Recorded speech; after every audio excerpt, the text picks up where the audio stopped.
Yet a fascinating new op-ed details the possibility of a China economy collapsing as a result of mismanagement and poor decisions. He calls it a ticking time bomb. Here are some of his main points. Here's the story that you might have seen in part 2 of the New York Post on Sunday, China's ticking time bomb. The problem is they got no people being born, and the economy is staggering.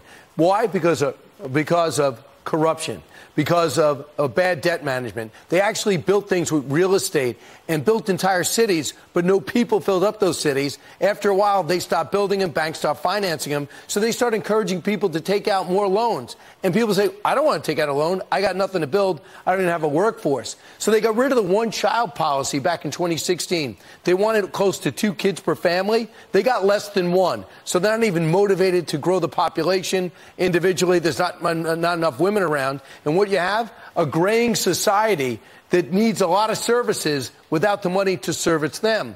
And you're getting rid of all the free market principles, no matter how small they were within the Chinese economy, that allowed those innovation, allowed the manufacturing growth, and so much more. So let's expand on this conversation. Let's bring in Steve Mosher. He's going to be joining us now. He's the author of that piece, an expert in this area. Steve, what piece of this puzzle do you think the Chinese are most concerned about?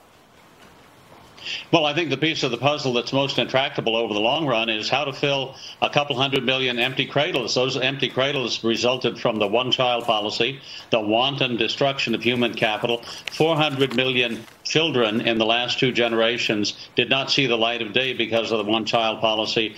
This is going to haunt China for the rest of the 21st century. It virtually ensures not only China's population decline, which is already happening, but also its economic decline as well, because China's aging and dying very rapidly now. And the astonishing thing for Americans would be to realize this, that by a little after mid-century, there may be more Americans alive than there are Chinese. Communism always kills. Sometimes it kills slowly, sometimes it kills quickly. But here, the Chinese Communist Party has destroyed 400 million of the most creative, productive people in human history, and China as a whole will suffer in the future as a result. And President Xi is just trying to consolidate more and more power. How different is that than the previous leaders of that country? And why is his objective falling so short? Isn't he seeing what you're seeing? Well, I think he's paranoid. I think he realized the walls are closing in on him. He's continuing to purge people left, right, and center. His Ministry of Foreign Affairs is no longer functioning because he's deposed the guy who was in charge of it. He's trying to arrange through I thought it was very interesting, Brian, the Ministry of State Security. The intelligence agencies are now issuing foreign policy bulletins about a potential meeting between Xi and Biden. What are the intelligence services doing at meddling in foreign affairs? They're probably the only institution in China that he still trusts. Steve, here's the thing that a lot of people are thinking watching us now. They're saying, why are they having this massive buildup of their military? Why are we seeing their tentacles in Central America? Why are we seeing bases being built in Cuba? Why are we seeing money and shipments going to Russia? If a country economically has these type of headwinds, why are they spending so much? Well, remember, Xi Jinping's China dream was one of world domination.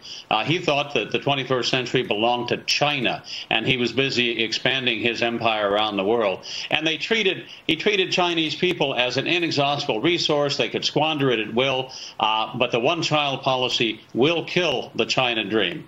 Just as surely as they buried the 400 million little victims of the one-child policy in unmarked graves, they are burying their dream of world domination. You might say they killed their dream of world domination in the cradle.